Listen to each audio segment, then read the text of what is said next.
অনুষ্ঠানে না যাওয়া, সেখান থেকে কি ঐক্যের কোনো বিরোধ বা ফাটলের শপথ মানে আপনি বলছেন মন্ত্রী পরিষদের শপথ যায়নি?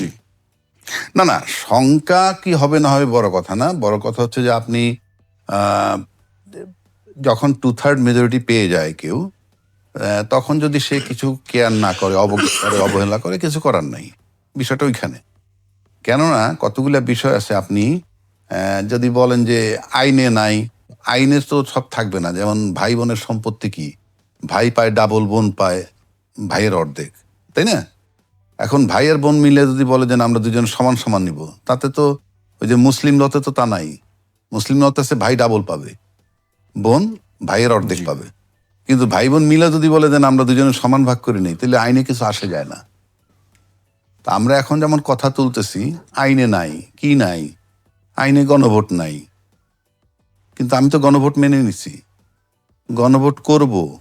গণভোট করার জন্য সরকার একটা অধ্যাদেশও জারি করছে। তার ভিতরে বলা আছে গণভোটটা ফাইনালি কার্যকর কিভাবে হবে। না হইলে সেটা ভিন্ন কথা। গণভোট মেনে নিলাম, নির্বাচনের সময় বললাম যে হাতে ভোট দাও, আমরা তো মেনে নিলাম। তো মেনে নেওয়ার পর যদি আমরা এখন দুইটা ওত নেওয়ার কথা, একটা নিলাম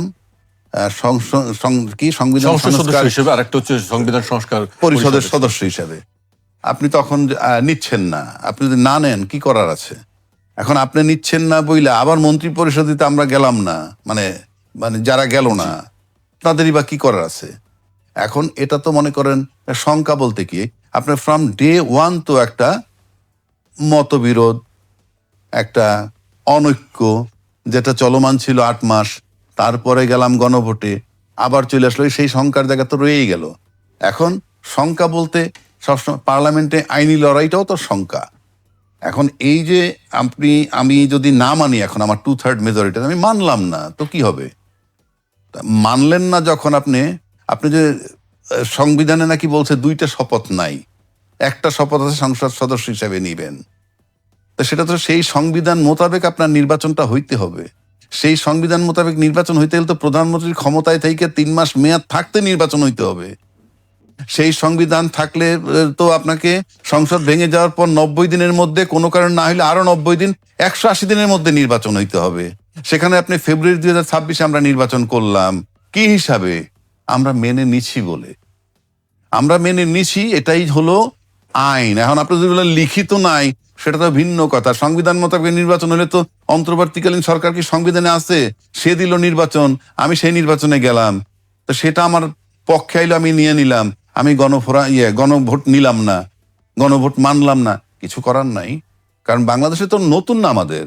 যদি বিষয়টা এমন হইতে, এটা নতুন না, এটা ওই 53 বছরের ইতিহাস এরকম। গণভোট মানার না মানার কথা তো কেউ বলছে না। গণভোট তো মানছি না, তো গণভোটটা আমি মানছি না। গণভোট মানলে তো গণভোটের আলোকে সংবিধান সংস্কার করবেন, সেজন্য সংস্কার পরিষদের সদস্য হিসেবে আপনি ওত নিবেন। আপনি ওত না নিলে মানলেন? ওত না নিলে তো মানলেন না, আপনি তো বসতে হবে এটা নিয়ে। আপনার ওত না নিলে তো এটা নিয়ে বসবেন না। এইবার আসেন যে এই আমি এই যে গণভোটের কথা যেটা আমরা বলছি, এটা যদি আপনি এখন কার্যকর না করেন, তাহলে কি হবে? কিচ্ছু হবে না। কিন্তু আপনি যদি এটা কার্যকর না করেন, আপনি তো ইউনূস সরকার যে নির্বাচনটা দিছে, সেই নির্বাচন মোতাবেক তো ওই সংবিধানটা আপনি কিভাবে আপনি ঢুকতে পারবেন? আমরা আসলাম, বসলাম, 2/3 মেজরিটি আপনি করতে পারবেন, কোনো অসুবিধা নাই। কিন্তু আপনি তো নির্বাচন তো আপনাকে ওই সংবিধান মোতাবেক কেউ দেয় নাই। ওই সংবিধানের মেয়াদ থাকার 3 মাসের আগে দেয় নাই, কিংবা মেয়াদ শেষ হওয়ার পরবর্তী 90 দিন 180 দিনের মধ্যে হয় নাই ওই সংবিধান মোতাবেক। তাহলে এই নির্বাচনটা হলো কিভাবে? এখন আপনি এমন, আমার কাছে মনে হয় এটা সবাই জানে, বা আমি আইনজীবী হিসাবে বলতেছি, শরীফ ভাই তো বলবে যে উনি আইনে একটা বিধান আছে, যে বললাম আমি যদি মেনে নেই, তখন এখান থেকে আমি আর সরে যেতে পারবো না। এটা আইন। আমি আইনের সেকশন বলতেছি না, সাধারণ লোক বলবে। আবার যদি সেকশন বলি, তাহলে কিছু কিছু আইনজীবী বলবে, উনি এখানে আরেকজন আইনজীবী থাকলে আইনের বিধানটাই হলো, আপনি যদি একটা জিনিস মেনে নেন, যেমন 2 পক্ষে কোর্টে মামলা হচ্ছে, 2 পক্ষ একটা জমাজমি নিয়েই মামলা হচ্ছে, কোর্ট অনেক সময় বলে হ্যাঁ মামলা শেষ করেন। মুমূর্ষ সময় গিয়ে বললাম যে না, আমরা 2 পক্ষ আপোষ হয়ে গেছি। কোর্ট একটা সিঙ্গেল স্টেপ নিতে পারবে না। আমরা 2 পক্ষদের ইয়েস আমরা আপোষ হয়ে গেছি, কেমনে হয়েছি সেটা ভিন্ন কথা। তা আমরা আপোষ হয়েছি কিন্তু এই সমস্ত দিক দিয়ে, গণভোট, নির্বাচন, এই সব বিষয় নিয়ে কিন্তু আমরা আপোষে আসছি। এখন এসে যদি আপনি এখান থেকে সরে যান, সেটা তো ভিন্ন কথা। আপনি সরতেই পারেন, সরতে পারলে তো আমরা নতুন কিছু পেলাম না। সেখানে কি আসলে আপোষের জায়গা কি দেখছেন না যে হতে পারে? আমরা তো এখনো হতাশ হচ্ছি না। জি। শঙ্কার জায়গা বলছেন বলে বলছি। আমি বলিনি, এটা ওই যে সুজন বলছে। শঙ্কার ফ্রম জায়গাটা ডে ওয়ানই তো আমরা দেখা যাচ্ছে যে আমরা এত কিছুর পরেও একটা জায়গায় আসতে পারলাম না। দেখা যাক, আর যদি একান্তই আমরা আসতে না পারি, এড়ায় যাই, দিলাম না, 2/3 মেজরিটি আমরা বসে গেলাম, চললে সংবিধান নিয়েও কথা বলছিলেন। সংবিধান সংস্কার করার কথা উঠেছিল 5 আগস্টের পরে। সংবিধান পুনরায় নতুন করে লেখা হবে কিনা, এই সংবিধান চলবে কিনা, অনেক কথা আমরা 5 আগস্টের পর শুনেছি। কি হলো আসলে শেষ পর্যন্ত? শেষ পর্যন্ত তো আমরা সেই সংবিধান সংস্কারের নামেই আমরা গণভোটে গেলাম। এটা তো এমনি এমনি হয় নাই। 8 মাস ধরে মানে দৌড়াদৌড়ি কইরে তারপর আমরা গণভোটে গেলাম। এটা তো সংবিধান সংস্কার করার জন্যই। এখন যদি ইভেন আপনার এই ক্ষমতাসীন যে দল আজকে, তাদের চেয়ারম্যানও তো বলছে গণভোটে হাতে আমি তো মনে করি তারপরেই গণভোট জয়যুক্ত হয়েছে। আপনার ভোট নিয়ে যেটা বললো যে এক জায়গায় বেশি কাস্ট হয়েছে, এটা সরকারের ব্যাপার, কি নির্বাচন, সেই বিতর্ক তো আছেই। সেটার জন্য তো সবকিছু থেমে যায়নি। নির্বাচন হয়েছে, নির্বাচনের ফলাফল হয়েছে, এগুলো নিয়ে এখন আমাদের কোনো কোশ্চেন নেই। যেগুলো নিয়ে যা বলার আমরা আগে বলছি, নির্বাচনের আগে বলে দিছি, সেটা অন্য কথা। কিন্তু আপনি যেহেতু হায়ের পক্ষে সবচেয়ে বেশ বড় দল যিনি জয়লাভ করে 2/3 মেজরিটি নিচ্ছেন, তাদের চেয়ারম্যানও তো হাতে ভোট দিতে বলছেন। হাকে জয়যুক্ত, এবং যেভাবে ধানের শীষে আপনারা ভোট দিবেন, একইভাবে গণভোটকে হাতে ভোট দিয়ে জয়যুক্ত করতে হবে। তাহলে তো ওনাদের ডিজায়ার মোতাবেকই তো এই গণভোট জয়যুক্ত হয়েছে।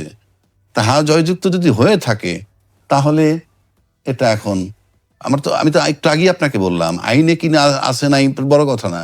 আইন মানলে আইনও তো আমি বললাম, আইন বললো তো আমি এই সংবিধান মোতাবেক আপনার 2024-29 নির্বাচন হওয়ার কথা। 2026 তো কোনোভাবে নির্বাচন নাই। সংসদ ভেঙে যাওয়ার পর সর্বোচ্চ 7ই ফেব্রুয়ারি 2025 মধ্যে 180 দিনের মধ্যে যদি নির্বাচন হয়, সেটা তো হয় নাই। তাহলে আমরা তো কোনো দিকেই নাই। আমরা আসি কিসে এখন? আমরা তো কিভাবে আসি? এই যে কোনো কিছুতে নাই, আমাদের মতে আমরা চলে যাচ্ছি আইন বানাইয়া। এখন হচ্ছে তো, নির্বাচন হইল, সরকার গঠন হইল। এখন এই যে গণভোটের যে ফলাফলটা, আমি যদি সিম্পল অন্য লজিকে আসি, আপনাকে যদি অন্য লজিকে আসি, সেই লজিকটা কি, যে ধরেন এই গণভোট মোতাবেক, বাদ দিলাম সবকিছু, গণভোট মোতাবেক যদি সংবিধানটা সংস্কার হয়ে যায়, উপর কক্ষ নিচের কক্ষ, কে কয় টার্ম থাকতে পারবেন না, এই যা যা আছে সব যদি হয়ে যায়, আপনি আমার সিম্পল বলেন তো, দেশের কি ক্ষতি হবে এতে? দেশের কোনো ক্ষতি নাই। জনগণের কি ক্ষতি হবে? সাধারণ জনগণের কোনো ক্ষতি নাই। তাহলে ক্ষতিটা হবে কার?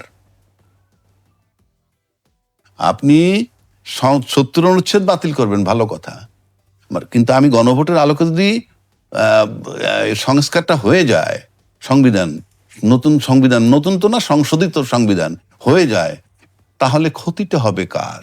সেই জায়গাটায় যেতে হবে। জনগণের উপকার হবে, রাষ্ট্রের ক্ষতি হবে না, আন্তর্জাতিকভাবে কোনো ক্ষতি হবে না, সিম্পল আভ্যন্তরীণ বিষয়। তাহলে আমার করতে দোষ কি? যেটাই জনগণের উপকার নিহিত, জনগণের ক্ষতি নিহিত নাই, রাষ্ট্রের ক্ষতি নিহিত নাই। এখন যদি শুধু আমার ক্ষতি চিন্তা করি, আমি তার জন্য না করি, তাহলে তো আমি আমারটা দেখলাম, রাষ্ট্র দেখলাম না, রাষ্ট্রের জনগণ দেখলাম না। এতে কনক্লুশন দাঁড়াবে ওইটাই, যে দিন শেষে 24শে জুলাই 24-এর যে আন্দোলন হয়েছে, প্রাণগুলা অহেতুক দেওয়া হইল, এবং আলটিমেটলি আমরা সেই সাবেক জায়গায় ফেরত যাচ্ছি। কারণ যে সংস্কারের কথা বলা হয়েছে, এইটা আছে গণভোটের আবরণে। যে এটা যদি না হয়, আপনি বাদ দিয়ে রাখেন, তাহলে আপনার আমার মতো আমি করে নিব, এটাই নিয়ম, এভাবেই চলে আসছে, সামনে হয়তো আমরা সেভাবে চলবো। এখন প্রশ্ন হচ্ছে, সেটা চলতে পারবে কি পারবে না? বিরোধী দল আছে, তারা কি করবে, পার্লামেন্টে কি করবে, কিভাবে আর্গুমেন্ট হবে,